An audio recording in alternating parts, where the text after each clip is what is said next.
Welcome into another edition of Fifth Avenue Faceoff. I am your host, Chris Mack of the Fan Morning Show on Sports Radio 93.7 The Fan. And don't forget, wherever you're listening to this, you want to subscribe so you get the latest episodes as soon as they are ready. If it's inside your Odyssey app, AUDACY, you can take it with you wherever you go.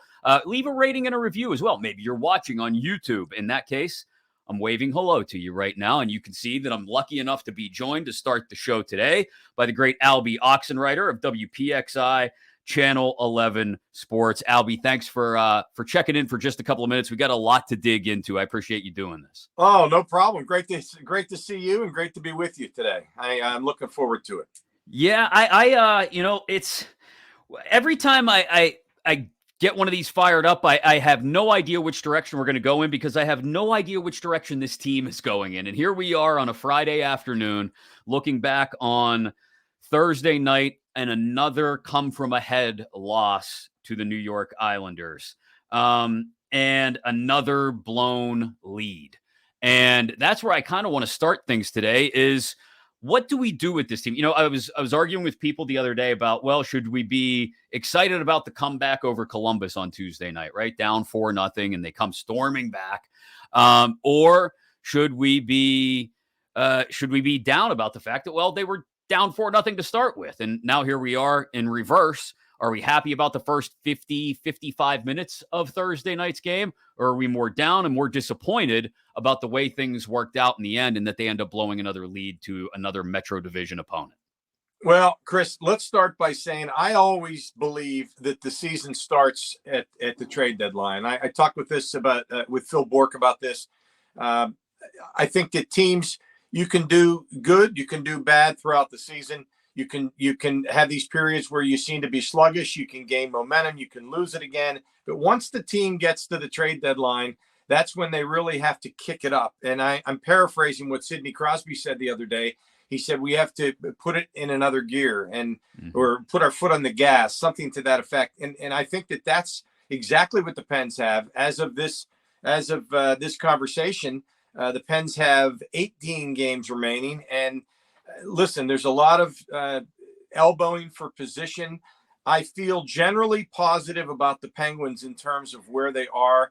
I don't think they're going to be caught for that 8th spot. I could be wrong. Obviously there's some teams behind them. Florida is closest to them.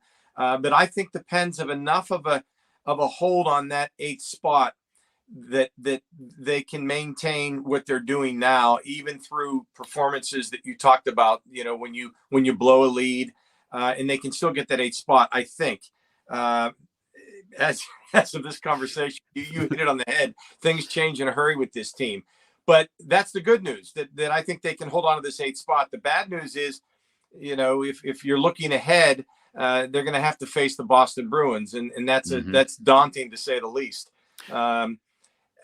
Listen, I think that trade deadlines are interesting because they sometimes help a team.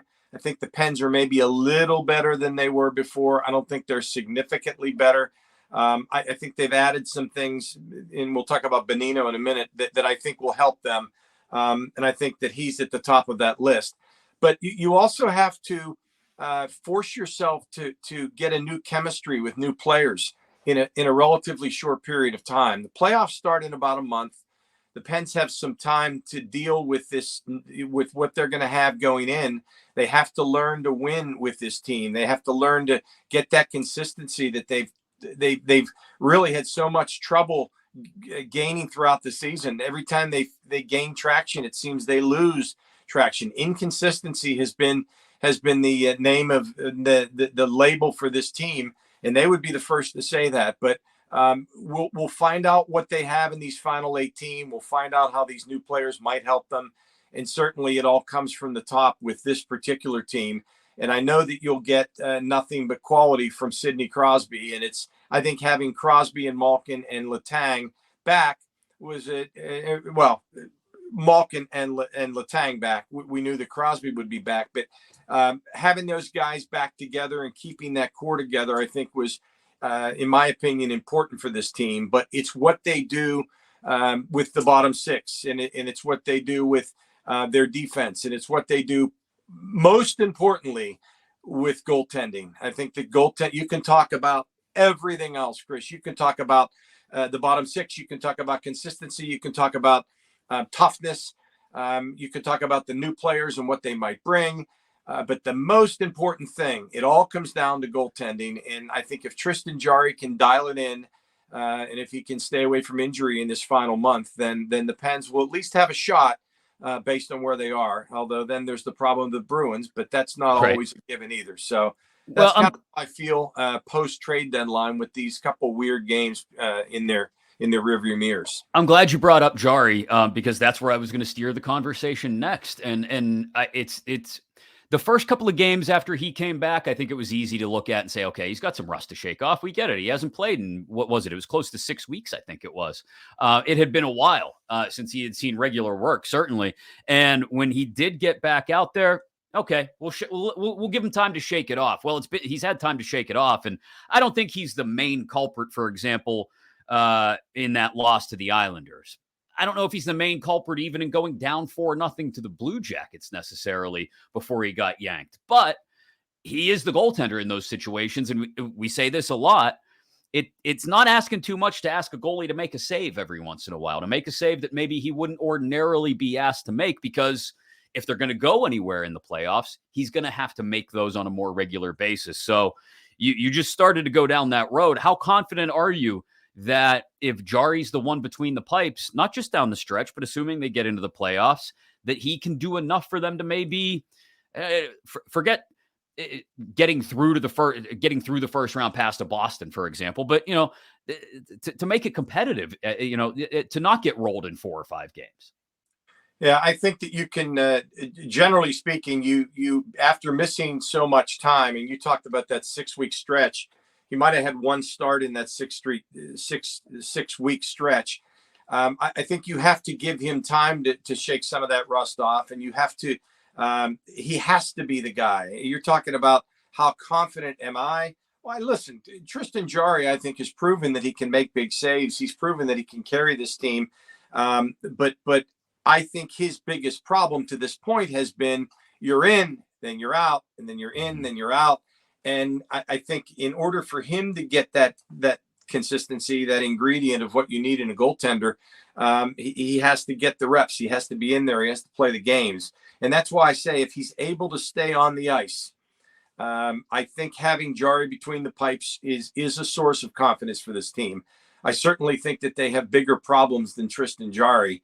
I don't think that you can discount this guy as someone who could carry every team that it seems that wins a cup. I mean, you might have a big goal here or there, or you have a certain line that performs well, maybe special teams performs well. But generally speaking, a team that wins the cup, a team that contends for the cup, it comes down to who's the goaltender for that team. And I believe that Tristan Jarry can be that guy. So yes, I am confident, assuming he can stay on the ice, that he can help the Penguins in that regard. I don't think that's the only thing with this particular team, because I do think they're going to need to get more from the bottom six. You're going to need more from just those top couple lines. We know what you're going to get with Sidney Crosby and Gensel and Ricard Raquel on top. And listen, that second line, I think that everybody's confident that they can continue to do what they've done. But it's the third line, it's the fourth line, and you get into the conversation of Nick Bonino. I think Bonino brings a whole lot to this team. I know that that's one way you want to go with this conversation.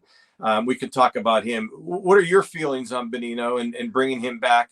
A guy that fans loved to love in that cup run, that most recent double cup run. Well, yeah, I'm very guilty of nostalgia at times, Alby, but I will say this, much the same way my initial reaction to, say, for example, the Pirates signing Andrew McCutchen was nostalgia. I then take a step back and I go, oh, but wait, this guy can help them. And I feel the same way, not that it's on the same level with Bonino, right, but Nick Bonino can help this. You see him last night, for example, in the game against the Islanders, diving into the net behind Jarry to try and ensure that pucks don't get across the line. That's as peak Nick Bonino as you're going to find, right? That's exactly what they need from these depth guys is to go out there, fly around at 1,000 miles per hour, give themselves up. And look, there are guys that have been doing that all year. The Drew O'Connors of the world, for example, the Josh Archibalds of the world. The problem was that you didn't have the Kapanins or Carters or McGinns of the world doing it all the time. Two of those names I just mentioned, no longer with the Pens. The third one, still not quite getting it done in Jeff Carter. And I don't know if Mike Sullivan and Ron Hextall have it within them to send him to the press box if they have to before the playoffs start, especially. I don't even know if they have the cap space to do it before the playoffs, to be quite honest. But that's the kind of stuff you need to win games in the Eastern Conference playoffs, to win games within the Metro Division, to be quite honest. And this is a team that's won one game against a present-day Metro Division playoff team right now. They are 1-8-3, I think it is, against the Canes, Devils, Rangers, and Islanders. And they've got this stretch coming up, these 3 and 7 days against the Rangers, where the Rangers have only gotten faster and stronger. And, you know, if you're going to prove that you can actually make some kind of noise come late April and beyond, that you might be able to upset somebody in the first round and actually put a scare into the rest of the Eastern Conference field, this is a week where not only do you win the one against the Canadiens, not only do you wrap up the homestand strong, but you take at least 2 out of 3 from the Rangers, and maybe even all 3. I don't think that's asking too much if you're really going to be a veteran team that proves they do know how to step on the gas, like you said. Yeah, playing the Rangers, I think it's 3 times in the next 5 games. That's certainly a test, and I think that's probably good for the Penguins, because you talked about the game the other night when they came back from 4-0. They ultimately won it, but you ask yourself, wait a minute, you're down 4-0 to Columbus, and I think that the Penguins, these games against the Rangers, for instance, and I know they have a road trip in their final 18 games. I think they play Colorado, and there's going to be a good opportunity to test themselves against teams that are quality teams that are up in the standings, playoff teams. And when you look at what the Penguins have done over the course of the last, we'll say, 5 years, and I think that fans are to the point where expectations, I think, can be a team's worst friend.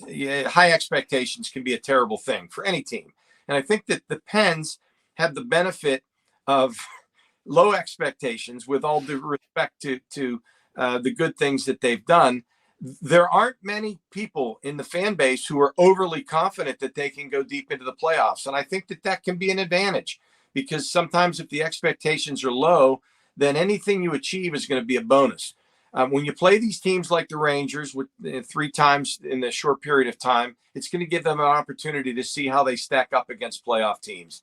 I think that even though teams don't consciously turn on a switch when they're playing good teams, I think that they know when they're playing a team that and the pride comes into play, and these are prideful guys, and the Pens, through all their bad streaks this season, they followed them with good stretches, and most recently they had the 4-game winning streak. And I think that this is a team that from the very top, from Sidney Crosby on down, I'm talking about the players, they believe they can do some damage in the playoffs.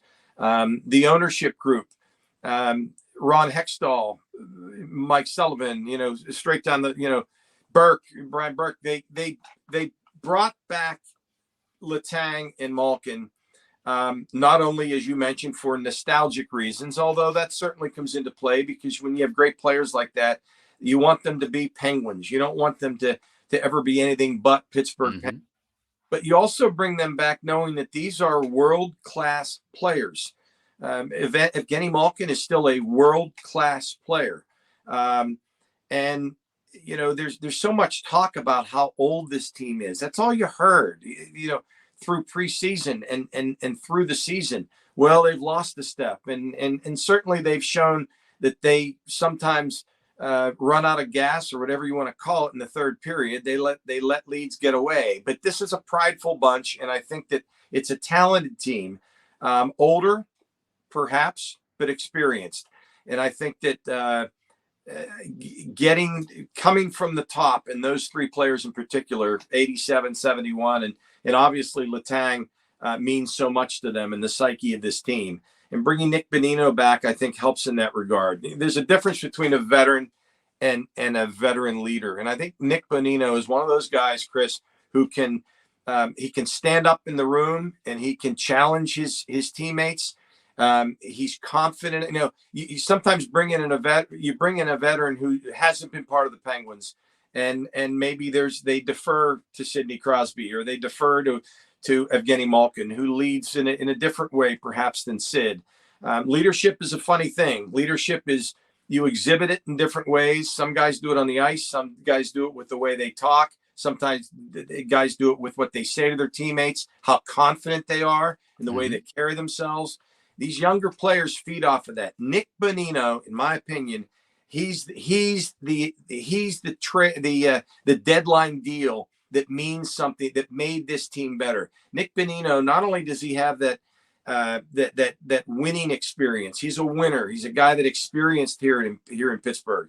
He was popular with the fans, and that feeds into it as well, because he feeds off the fans. Younger teammates perhaps feed off of what he's giving out. He's not afraid to stand up and speak his mind. And Sidney Crosby has great respect and friendship for Nick Bonino. I think that is huge for the Penguins. And because you're talking about that bottom six, you're talking about a guy with Nick Bonino who can maybe shore up that fourth line or wherever it is that they play him. He's versatile. He can play all forward positions. And he's also a guy that he can kind of get tough when he needs to get tough. And that's been another question of this team. Are they tough enough?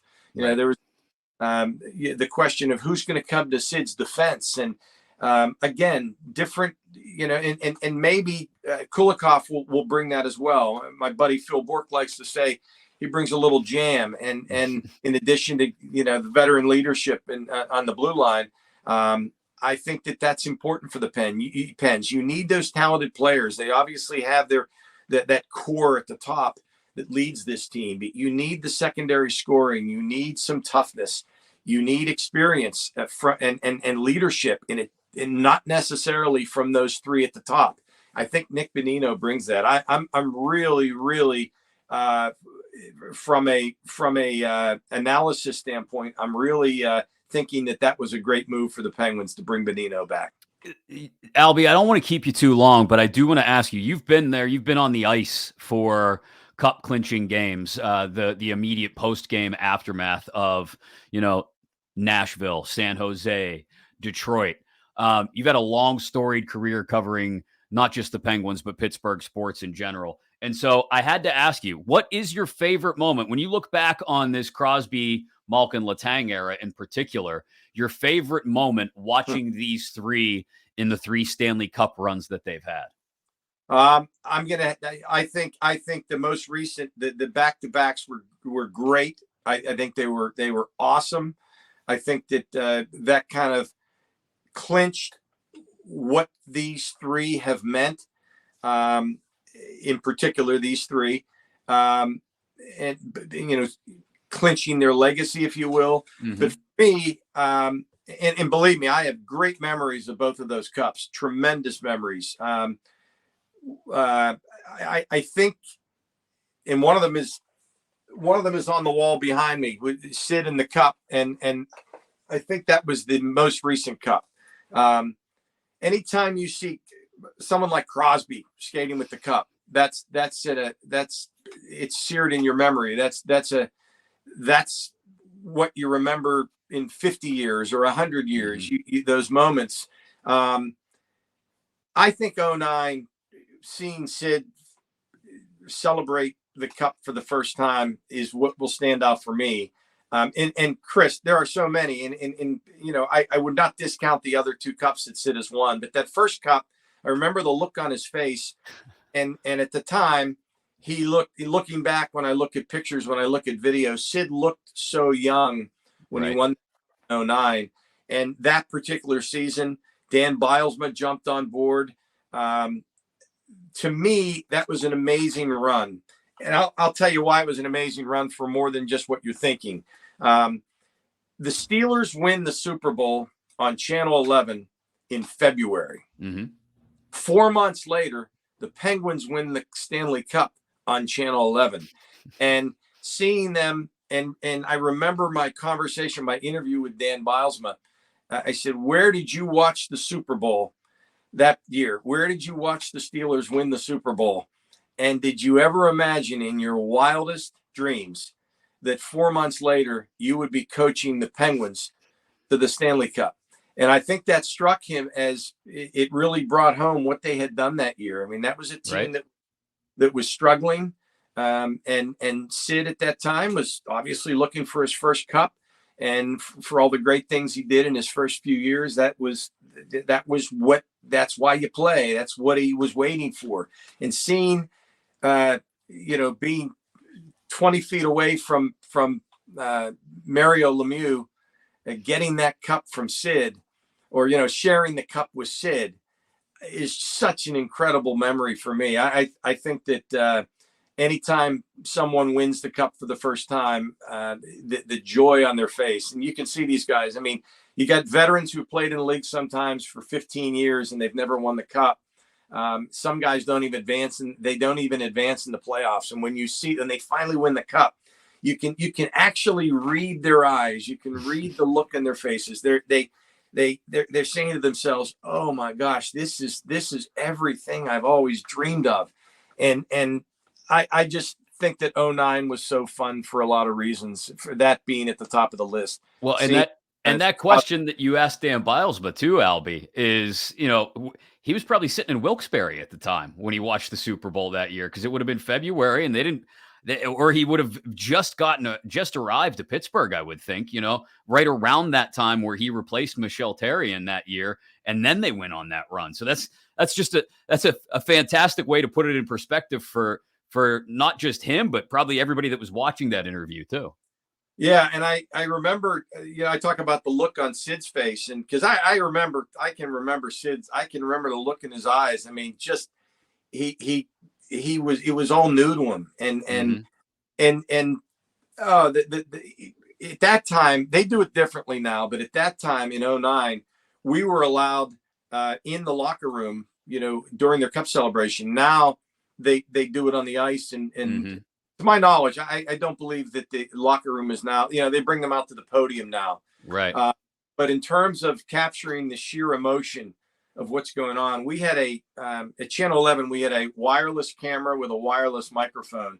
And even though that was only 14 years ago, that was a big deal at the time. The other stations were outside and sitting in directors' chairs outside Joe Louis Arena.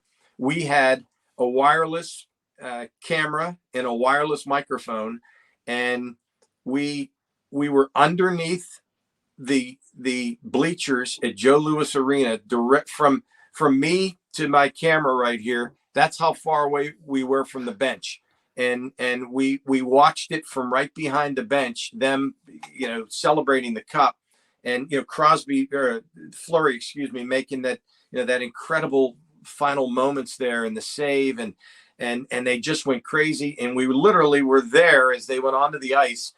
And I had been, I was with the Penguins when they won the cup in '92. And that was, of course, Mario's second cup. And but every cup's been different. When the Penguins won their first cup, I remember the excitement afterwards with Lemieux and some of his other teammates, for sure, but Lemieux in particular, because that was '91 was his first cup, and I remember that look. And '92, it was a different look in Lemieux's eyes. He certainly was excited, but it was almost like he knew that they had something very special going on. And then fast forward to 2009, the look in Sid's eyes, it was that same look again, like, oh my gosh, I'm a Stanley Cup champion. This is why I play, and why I've dedicated my whole life to this. Well, then when the Pens won their cup in 16, that same look that Mario had maybe in '92, I saw in Sid's eyes. Sid was a little bit more, he had been there before. He didn't enjoy any less, but he knew what to expect when he hoisted that cup. And then, of course, the third cup was again just as celebratory, but maybe part of the clinching of his legacy, if you will. So hey, they're all fun. I love covering the cups. I hope the Pens have a deep run. And do they have a deep run in them? I don't know what are your feelings on that? I don't want. I don't, I don't know if it's this year, but I do think you've got to find a way to not waste any more of the big three's peak years. And I think we're seeing, this year statistically has been some of the best work ever by age 35, age 36-year-old players, even in league history, forget franchise history. So I think with those three continuing to produce at this level, you got to make the most of it. And you're running out of time to do that, because I'd like to be totally honest, Alby, I'd like to see you out there chasing Sidney Crosby down on the ice one more time while he's carrying the cup around. That's a memory. That's a memory too. Yeah.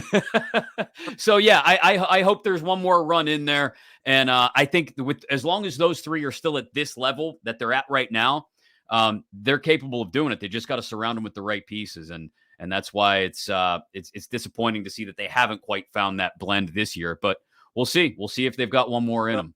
I mentioned Boston earlier, and I do feel confident, Chris, that the Pens will clinch that that second wild card spot at least.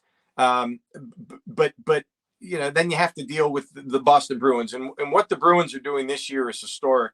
They are, I was kidding with Borky yesterday that when the goalie's scoring goals, that this is something very special. Boston is dominating. And they are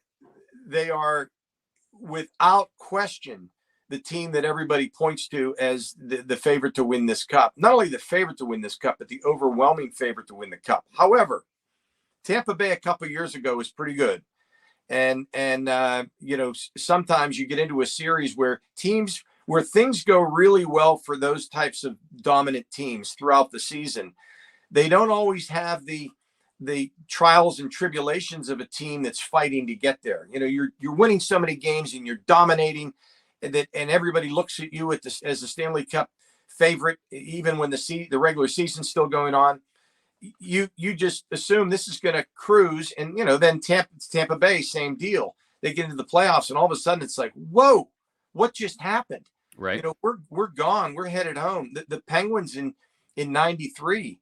The old curse of the President's Cup. And I think that, sometimes if you have too much excellence during the regular season, it doesn't always carry over. I'm not suggesting that won't happen with that will happen with Boston.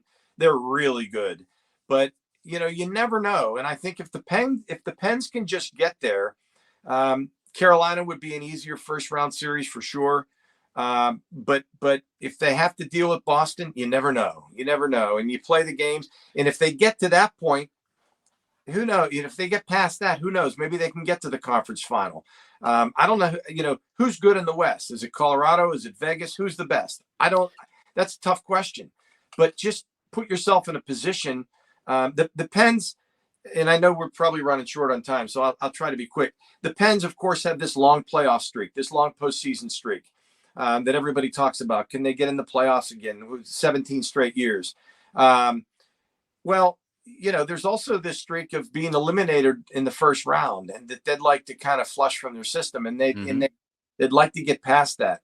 That gets back to the expectation thing. I don't think that there's real high expectations for this team from the fans. And I think when you look at it critically, any team with Sidney Crosby and any team with Evgeny Malkin, and any team who gets some semblance of solid goaltending can win the cup. I'm not telling you anything you don't already know. Sid and Gino are two of the best players in the history of hockey. Sid is at the very top. He's at the very top, and he's a winner. He's competitive, and he's super prideful. And because of all that, I'm not going to ever write this team off. I'm not going to do it, and we'll see what happens. But just get there. Yeah, that's the start. Just get there and then see what happens from there. Alby, thanks so much for taking the time today, man. I really do appreciate it. It's been great to catch up with you. And Maybe we could do it again once they're in the playoffs and the playoffs get started, if they last long enough. Would love that. I'll count on you to reach out, because I will look forward to that. I enjoy talking. Hey, we could go for another hour. I know we can't. Maybe during the, you know what, if the playoffs don't go as long as we want them to, I may need you for a solid hour at some point this summer to talk about where they're going. So thanks again for the time, Alby. I appreciate it, man. Anytime, my friend. We'll see you soon. Great to catch up with Alby, and we'll hold him to it, whether the playoffs last as long as we want them to or not. We'll get Alby back in here to help us figure out where the Pens go from here once the season is over, hopefully in a positive direction. Effusively positive is Brian Metzer. No, seriously, he is. Penguins Radio Network host. You catch him during intermissions of Pens games on the radio. He joins me next right here on Fifth Avenue Faceoff. Welcome back into Fifth Avenue Faceoff. Wherever you get your podcast, be sure to subscribe. You'll get them as soon as they're ready to go for you. This one includes Brian Metzer, intermission and post-game host on the Penguins Radio Network. And I said effusively positive, Mets, because you do. You find the silver lining in the clouds. That's why we need you right now, the way things have gone up and down with this team. So thanks for making the time. How are you? I'm good. It's great to be here with you, my friend. You know, we don't often get to talk pucks these days, but we go way back in talking hockey together, and yes, it's fun to take part in this with you. And I appreciate you having me on. Thank you. Yeah. Well, Alby Oxenreiter and I were just talking about that 2009 Cup, and without getting too nostalgic and waxing too poetic about Sidney Crosby's first Cup, he mentioned talking to Dan Bilesma on the ice that night after the win in Detroit. And I said, you know what? He had asked Bilesma, you know, where'd you watch the Super Bowl? Because the Steelers had just won the Super Bowl a couple months previous to that. And I said, he was probably in Wilkes-Barre at that point in time. And here you are, Johnny on the spot with the details of exactly where Dan Bilesma was in February of 2009. Well, I can't tell you which pub or tavern he was in, but he would have probably still been sitting in Wilkes watching it on February 1st of 2009. And then he arrived in Pittsburgh just after Valentine's Day, ready to take the Penguins on a pretty historic run, because, you know, that season, Chris, is one that you can kind of look at when you're looking for silver linings, simply because they were out of the playoffs in February, which is just unheard of. And then they rip off the winning that they did, and they made the trade to get Chris Kunitz, et cetera, and the rest is history. However, I don't think anybody dreamed whenever Dan was hired that that's how it would play out. No, I don't think, we had just seen them lose to the Red Wings the year before, and it felt like it was going to be more of an up and down roller coaster kind of ride, maybe through the early years of the Crosby Malkin era. And instead they stepped on the gas and immediately launched themselves to the first Stanley Cup in 17 years for the franchise. I don't know if at that point, though, even that young team, were playing as poorly within the division as this team is right now. 1-8-3 against other Metro playoff teams right now. Carolina, Jersey, the Rangers, and the Isles. Yeah. I don't know what to make of that, other than the fact that this team, I mean, I think of Metro Division hockey, and they'll play a bunch this weekend. Flyers aren't in playoff position, but it's still Metro Division hockey. I think of Metro Division hockey as the kind of that where you've got to buckle down. You've got to play good, smart, responsible hockey. And that's something that has just continued to evade this team. I don't know how or why, but they just cannot find the consistency, Mets. And I don't know from your perspective what's causing it, but they've got to figure it out between now and the middle of April. Well, they're just horrible, or they're horrible at defending this year. I've never seen a Mike Sullivan coach team be so bad in their own zone as this one has been. They'll have numbers back. There's bodies available. It's not as if they're always odd man situations, which they've hemorrhaged quite a few of those, by the way. But there are times where a play comes into the zone and they have 5 Penguins back and they can't defend. They stand around and puck watch and find themselves watching a play develop right in front of their eyes, and then kind of put their goaltender at risk. Now, the goalies could be making a few more saves than they've made as well, but I feel like this team is just not defended well. They specifically can't close games out well. They've blown more third period leads this year than I can ever remember under Mike Sullivan.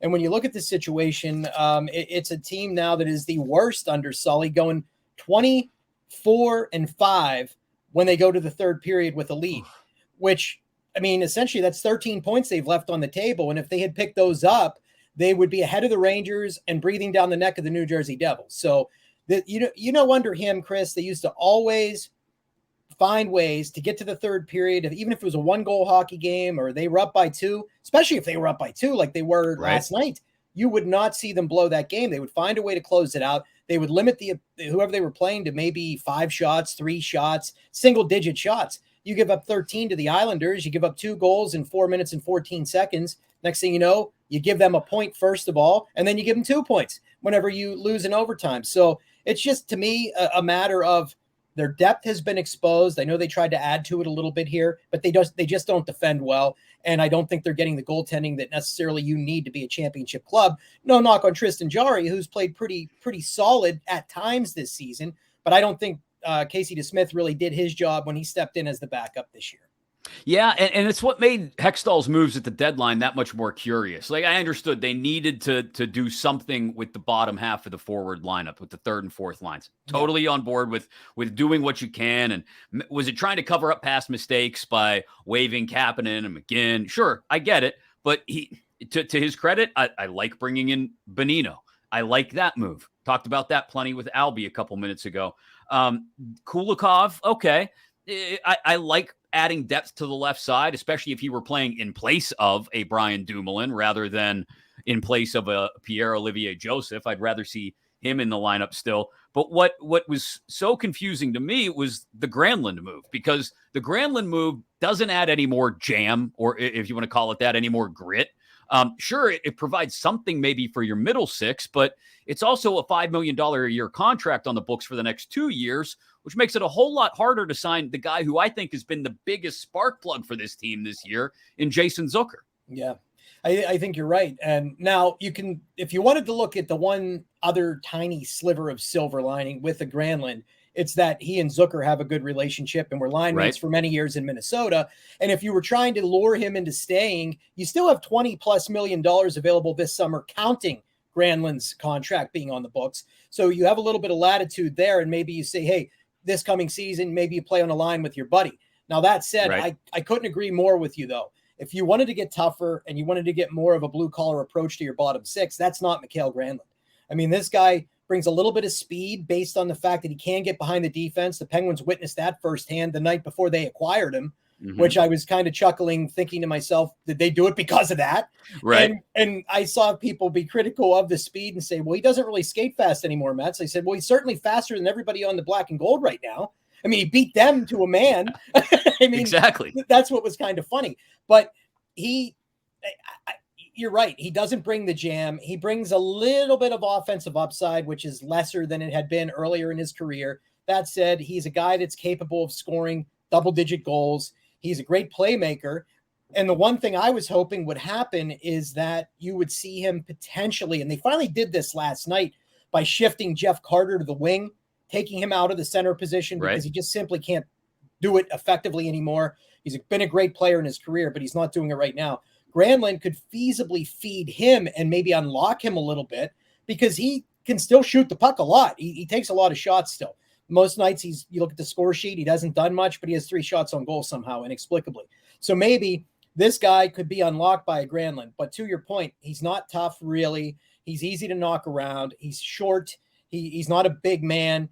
And so I don't know that it really adds to what you were doing. Now, I think he and Bonino taking the spots of Brock McGinn and Kasperi Kapanen is certainly an upgrade on those 2 particular players. Right. But you really didn't gain a ton there, even though Bonino can kill penalties so effectively and he has that leadership quality. And as Sully would tell you, he's a cerebral player and all of this kind of thing. But I tried to look at the Granlund deal after the fact as, okay, why did they find him attractive?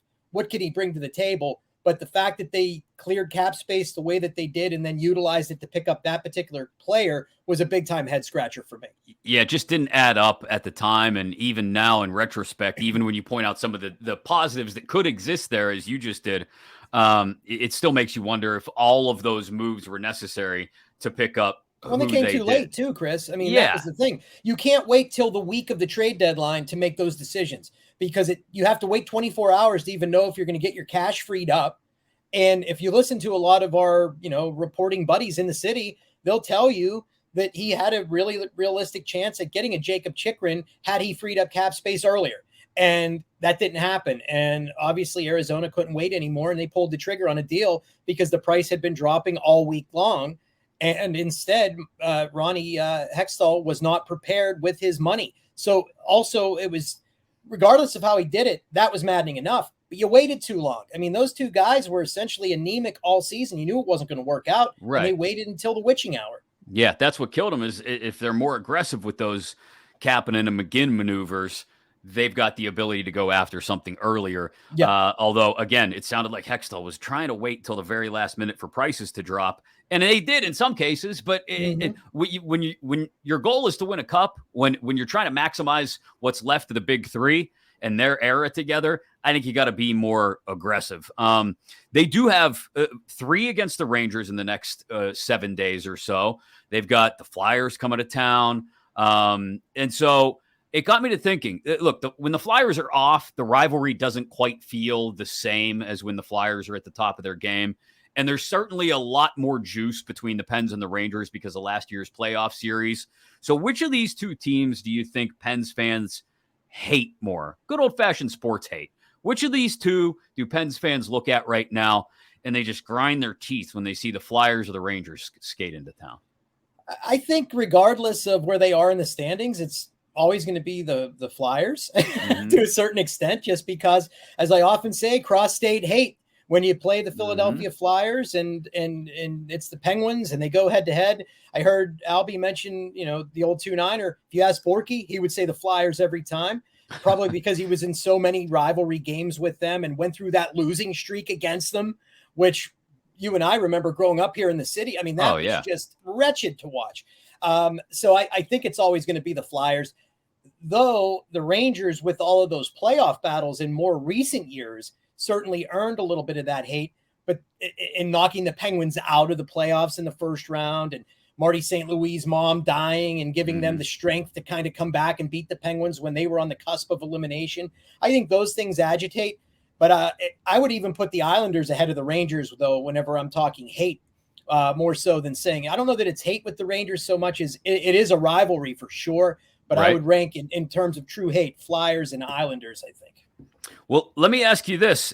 They're behind the Islanders now, only by 2 points in the standings, and they've got those 3 games in hand, although games in hand don't mean anything if you don't win them.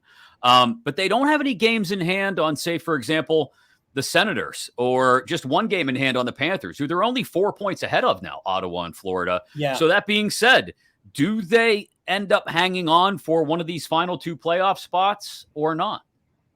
Well, teams for the longest time this season kept letting them off the hook. I mean, there were times the Penguins could have been way down the standings, and Ottawa was losing some games. Florida lost some games. The Caps obviously lost some games, and they're still kind of hanging in, even though they did a lot of selling. But the fact now that the Islanders have heated up, they're going to, they're going to start to pull away a little bit. Ottawa, if you watched any of the Trade Center a week ago from TSN, because it was available on ESPN Plus and some other things, they all but anointed the Senators, not as cup winners this year, but they said they feel like a team of destiny. And they kind of do a little bit the way that they've heated up, but they're down Talbot again in goal. So that might help. They have Mad Sogard playing some games, and they'll probably have to shuffle goaltenders a little bit, which could be their undoing. But even that said, they have all that young talent. Brady Tkachuk is such an awesome player.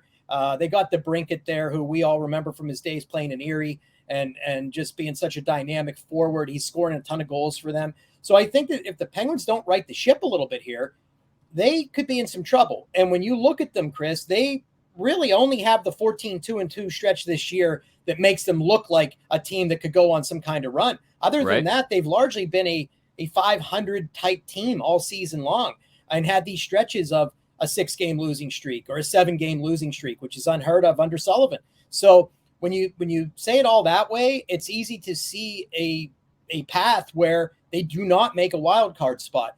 However, I know Alby said it, and we all talk about it in the city. When you have Sidney Crosby playing at the level he is, and Evgeny Malkin playing at the level he is, I think that they could almost will the Penguins to win enough games to get in, which I feel like you still need probably 23, 20, 22 points to get in, which isn't going to be easy in the 18 games that they have left. So this is, there's not a lot of runway left. they left a lot on the table coming up to this point. The 13 points I mentioned in the blown third period leads is going to bite them in the backside. But all that said, I still kind of feel like, if for no other reason than to screw my off-season concert plans, that they will try and make the playoffs here. They know how to stick it to you every spring, Mets. But we get some hockey out of the deal. So it's an even trade-off, I think. Thanks for making the time today, man. I really do appreciate it. We'll keep an eye on how things progress here during what is a huge week. Like I mentioned, the 3 Rangers games, wrapping up this 5-game homestand. And then you start to turn the page of the calendar to the following week, and there's that pesky Ottawa Senators team sitting there as well. So we'll listen to you on the Penguins Radio Network, and we'll keep up with your vision of how things should play out here down the stretch as well. I appreciate the time. Thanks for having me on, brother. And even though we're on different sides of the pond here, I listen to you guys an awful lot. Keep up the great work. I always enjoy it in the mornings, and I follow along with your podcast and everything. So thanks for having me and let me be a part of it. It's been a while, so it was awesome. Yeah, same here, man. I listen to you whenever I'm in the car and can't be at home to watch the game. So keep up the great work, and we'll catch up again soon. You too, my friend. Thanks again for this. Great stuff, as always, from Mets. Brian Metzer, the Penguins Radio Network. He makes a good point about the math involved in this thing. If the Penguins continue to blow third period leads the way they have all year, especially to the teams that are left on their schedule, we're going to be talking about a team that's fighting and scratching and clawing just to get into the playoffs. Now, again, just get in, and then we'll see what happens. But man, if they slide sideways, if they fishtail their way into the Eastern Conference playoffs, I don't know how long things will last. We get a perspective from the other side of the state. The Flyers are coming to town. The Flyers are a mess. The Flyers just fired their GM, but they're still the Flyers. And so we'll get a perspective from the other side of the state. Natalie Egenolf joins me next on Fifth Avenue Faceoff. Welcome back in another edition of Fifth Avenue Faceoff as the Pens get ready for an old Patrick Division weekend. Flyers come to town on Saturday. Rangers on Sunday, the first of those 3 games against the Rangers in 7 days. Lucky enough to be joined by Natalie Egenolf from the Lipstick League podcast. She's all over Philly. She's got it covered. Yep. We're not supposed to be nice to each other, Natalie. So I don't know how to handle this. Well, you know what? I think we can both commiserate right now because, I was listening to you guys talk prior to me hopping on, and, you're talking about the rivalry and you're talking about, Crosby and Malkin. And I'm thinking about, that heyday about now 13 years ago, that 2010 period where, the Flyers were at their peak. They had like the Mike Richards era and the Penguins. And it was just this battle every time that the teams played each other. And now it's like, these are 2 organizations that, have been led by Ron Hextall, and we look at his moves over the years and, there's a lot of change here in Philly. They still haven't figured it out. I feel like since that pivotal era in 2010, the last time they really made a run for the cup. And it's like, here we are 13 years out from that now. And it's unbelievable that we're still seeing this turnover and that, they fired Chuck Fletcher this morning and, Danny Brière's at the helm, who is at this point, I think you could consider a legacy Flyer, right? But at the same time, it's a very safe Flyers move. They always bring somebody in who had that Flyers shield on their chest at one point or another to kind of take that helm. And he's what I'm hearing in real consideration for the GM job. They're going to separate president. They're going to separate GM, but it's a wild time here in Philadelphia hockey. That's for sure. I'm glad you brought up the heyday of like the 2010 through 2012 period, because Danny Brière is still offside from the 2012 series. No way. No way. And I do this because, I don't know if they're going to see this, his famous pump in the air. Like that was the time. That was the fist pump of "I got away with being offside." That's exactly what that was. No way. So let me swear that series. Let's commiserate about Ron Hextall here. Misunderstood, or maybe he still is somehow Mr. Right for this team. We've all heard about the mistakes that were made in Philly. Yeah. And to be honest, Chuck Fletcher really seemed to follow in his footsteps a good bit in that they weren't willing to admit to those mistakes soon enough. And that's been part of the problem with Hextall here is that, he didn't admit to the mistake of giving Kapanen a contract extension this offseason soon enough. He didn't admit to the mistake of giving Jeff Carter an extension. and a no move clause. So I guess if you could give us any sort of cautious warning about what we may see and what a lot of people hope is the last few months of the Hextall era here in Pittsburgh, just how hard is it to deal with Hextall when he seemingly won't own up to those mistakes? Well, and I think you look at his tenure here in Philadelphia, and he did have success, right? When he kind of first entered the world of hockey managerial, those front office operations, he went to the Kings and all of a sudden had this tremendous amount of success. So I think there's a part of him, he comes into the Flyers organization, and I think that was another hope and a prayer. And again, he was so beloved here. So of course the fans loved him.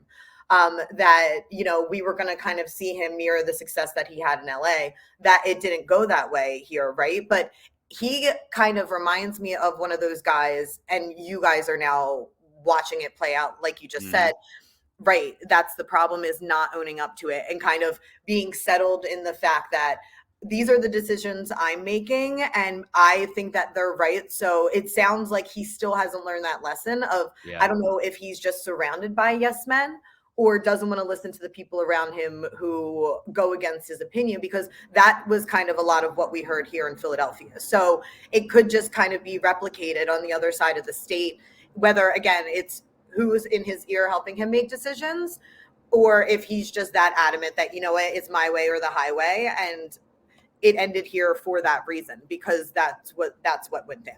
Yeah, it's crazy because we had Jim Rutherford here before him who was almost too impatient at times. He would trade a dude on a Tuesday morning because they didn't play well on Monday night. And now Hextall is he'll dig his heels in on guys. And to your point, it's just more of the same. You would think he'd learn from the lessons that perhaps didn't serve him well in Philly, but he's not. He's digging his heels in even more. And so here we are with Ron Hextall, having fans chant for him to be fired during games, like that's, if there's anything Philly and Pittsburgh fans can get together on, it's chanting fire Hextall. And here we are. Yeah. I mean, it's one of those things, and it's crazy, right? You're seeing it play out, and then you wonder if he does leave Pittsburgh, what's his future going to hold for him, right? And I feel like the NHL, it's one of those businesses where it's a lot of the same turnover with guys who had success. You even look at John Tortorella. I feel like they thought that he would come in here, kind of hide the mess that the organization has been trying to hide. But when you have a front office that's so disconnected, the trickle down effect is real. The locker room is totally disjointed, and then they bring in this coach who has this really, strict, again, my way or the highway approach. It's like you're trying to put a Band-Aid on a situation with somebody who's equally as hot-headed as all the decision makers. It's like, so too many cooks, too many cooks in the kitchen. Right. And I think that's where this team just got completely lost. And it's a shame, I'm thinking now, I'm sitting here thinking about 2010, and I'm like, God, those were the days. They really were. How did they not build off of that? So I heard you and your co-host Nicole on the Lipstick League, the latest edition of your podcast, right? Yeah. And I'm listening to you guys talk about the Golden Girls, because I guess Nicole went to there's this Golden Girls pop-up bar that she went to. Yeah. And so I don't ask me where this thought came from, other than just listening to the first half of your podcast this morning. Okay. If Ron Hextall were a Golden Girl, which one would he be? This is serious hockey talk now. I feel like he wouldn't be Blanche. Hang on, he's not. He doesn't pull the sexy move enough to be. No. Hang on, let me look at the Golden Girls real quick. That's a really good question. Would he be old and wise Sophia Petrillo, who's going to hit you over the head with his purse? I kind of think he kind of reminds me that he would have that attitude as well. The same attitude as Sophia, because she really never took any shit. She kind of right. She was not going to put up with it. And Hextall as a player, I think, is Sophia. I think Hextall is a GM. Hextall as a GM is Rose. He's going to compare everything to back in St. Olaf and try to tell you about the boy who got stuck in the windmill while he was grating cheese, or some ridiculous Minnesota story. Well, and what's kind of funny, that it's that mindset, right? As we're talking about making organizational moves, and you think about the Flyers and that kind of mentality here in Philly, and we always harken back to the old day, and it's the Broad Street Bullies and all this stuff, and it kind of gets to this point where it's like, we got to move forward. We need to like let that go. So who knows? I feel like the Flyers are just a team that it's looking for a new identity, and we can't be having Rangers fans come into our house like that either. No, that was tough to watch. Well, let me ask you this then, because I brought it up with Brian Metzer from the Penguins Radio Network a couple minutes ago. Is there still the same heat between the Pens and the Flyers these days? Is there out that way anyway?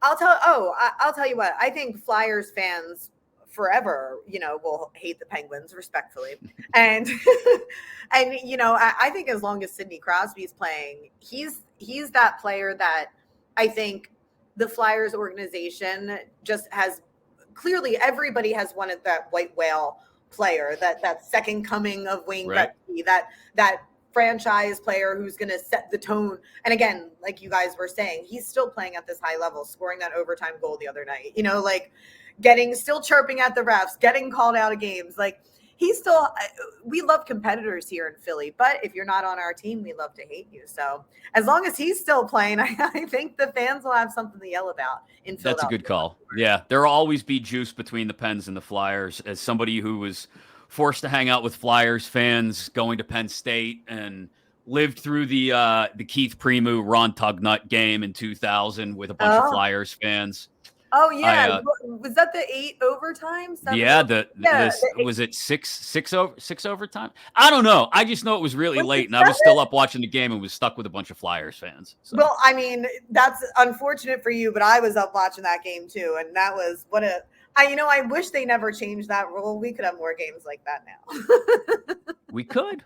I'd be down for that. Natalie, Thanks so much for the time. I appreciate it, especially because I asked you to do it last minute, but I thought, hey, things are going on in Philly, and we got to talk about it before the Flyers come to town. So I appreciate the time. Yeah, thank you. Thanks so much. Catch Natalie with the Lipstick League podcast. Good stuff. Fun, sports, pop culture, entertainment, where it all meets. She and her co-host Nicole.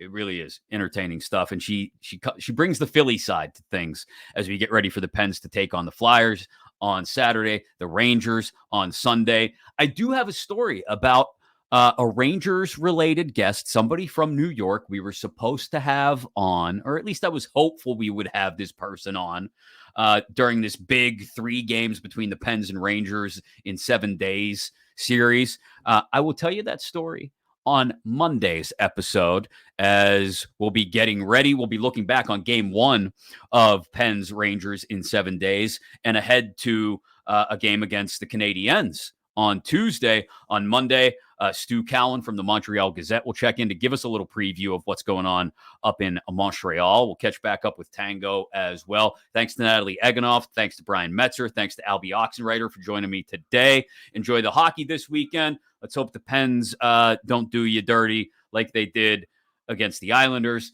Maybe actually stack a couple of Metro Division wins. Don't forget to subscribe wherever you get your podcast. Leave a rating, leave a review inside your Odyssey app, AUDACY, or wherever you get your podcasts. Thanks again for listening to Fifth Avenue Faceoff.